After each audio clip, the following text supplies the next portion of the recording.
Hello and welcome to Hollywood at Home from Arizona Public Media. I'm Victoria Lucas. Tonight, we bring you Alfred Hitchcock at his finest, and that is saying something. It's MGM's classic 1959 suspense thriller, North by Northwest, starring Cary Grant as a New York advertising executive caught up in a life-threatening case of mistaken identity. He's pursued by government agents, shadowy gangs of spies, and the relentless strafing of a crop duster airplane, all while wearing what GQ magazine has officially named the best suit in movie history. Co-starring with Grant is Eva Marie Saint as the cool, mysterious blonde he meets along the way. And the outstanding supporting cast includes James Mason, Leo G. Carroll, and young Martin Landau in only his second feature film. Now, Alfred Hitchcock was at the height of his popularity in the late 50s, but he hadn't yet made a movie for MGM, and the studio was eager to bring him on board. They initially agreed that Hitchcock would adapt and film the seafaring mystery novel, The Wreck of the Mary Dear, and Hitchcock went to work with screenwriter Ernest Lehman to develop a script. But after weeks of struggling with different approaches, Lehman admitted that he didn't know what to do with the story, to which Hitchcock basically replied, "Well then, let's do something else." Well, easier said than done, of course, because Lehman, whose work to that point consisted mostly of adapting novels and stage plays for the screen, would now have to come up with an original story that would incorporate all of Hitchcock's favorite plot devices: an ordinary man thrust into an extraordinary situation, a glamorous but enigmatic woman, and a mysterious group of sophisticated and diabolical bad guys. As he later said, "I wanted to create the Hitchcock picture to end all Hitchcock pictures, something witty, entertaining, suspenseful, and shot on all kinds of new and colorful locations. In other words, everything that I'd enjoyed in his pictures from the past and more."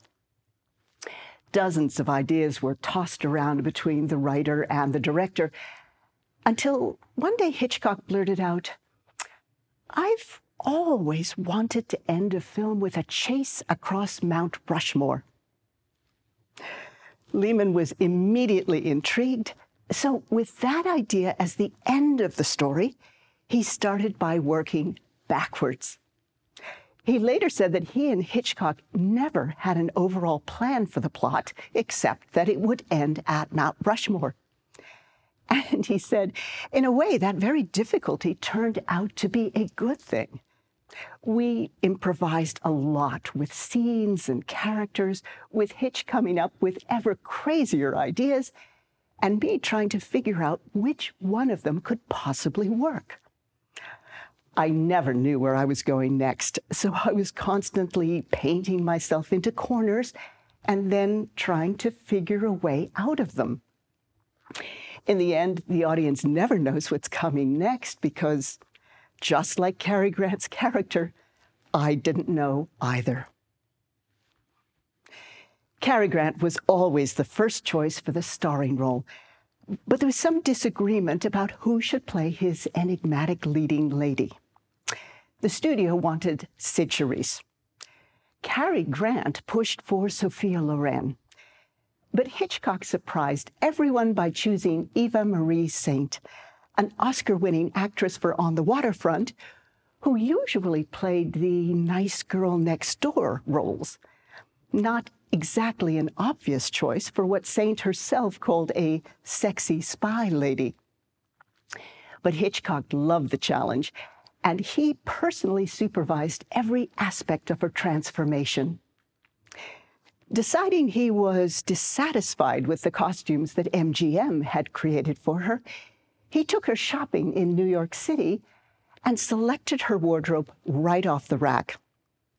Saint loved the experience of making North by Northwest, though Hitchcock's style of directing once filming began was very different from the emotional intensity she'd become accustomed to with method directors like Elia Kazan. She later told Robert Osborne, "Mr. Hitchcock only gave me 3 notes. Lower your voice, don't use your hands, and always look directly into Cary Grant's eyes." She added with a laugh, that last one was no trouble at all. The plot of North by Northwest takes the characters to locales across the U.S., although a bit of movie magic had to be incorporated into a couple of sequences. For instance, the famous crop duster scene was filmed in California's San Joaquin Valley near Bakersfield. Every shot was live action with Cary Grant and the airplane, except for 2 quick cuts of Grant diving to the ground as the crop duster flies directly overhead. That would be too dangerous to shoot with their star, and substituting a stunt double wouldn't work either because Hitchcock wanted to see Grant's face. So first, the low-flying airplane was shot by itself. Then a rear projection screen with a patch of farm field in front was erected on a soundstage back at MGM. Cameras rolled and Grant hit the dirt as the projected airplane swooped overhead. Another example is a sequence at the United Nations in which Grant arrives by taxi, then enters the building. The UN refused to allow filming inside their lobby or even outside in front of the building. So Hitchcock came up with a plan B. For the lobby sequence, he sent a studio photographer weeks ahead of time to wander incognito through the lobby, mingling among the other tourists, taking as many pictures as possible. The studio production designer and construction team then used those photos to recreate the lobby on an MGM soundstage. Extra work, but you will be amazed when you see it. As for Cary Grant's arrival by taxi, Hitchcock decided simply to steal the shot. He parked a carpet cleaning van across the street from the UN, climbed inside with the cameraman and the huge VistaVision camera, and opened a side window for the lens to peek out.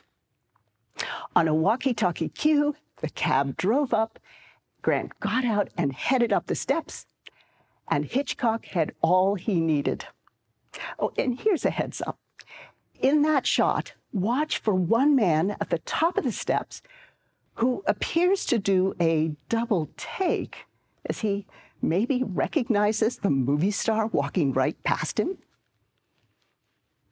The biggest challenge was Mount Rushmore. The U.S. Department of the Interior, who operates the monument, refused to allow the company to film there due to the inherent dangers of working on a cliff face. Green screen and computer-created sets were still decades away, so Hitchcock said, "Okay, we'll build that back at MGM too." Production designers and technicians got to work creating the huge Mount Rushmore set indoors on a soundstage. But then came word from government lawyers that for legal reasons, the actors could not be seen to move across any of the famous faces. Hitchcock was furious. He was planning a sequence where Cary Grant slides down Lincoln's nose and hides in his nostril. Well, finally, a compromise was reached. The actors would go between the faces rather than over, all with Bernard Herrmann's superb musical score to accompany and amplify the action. So now please sit back and enjoy one of the most stylish chase thrillers ever produced.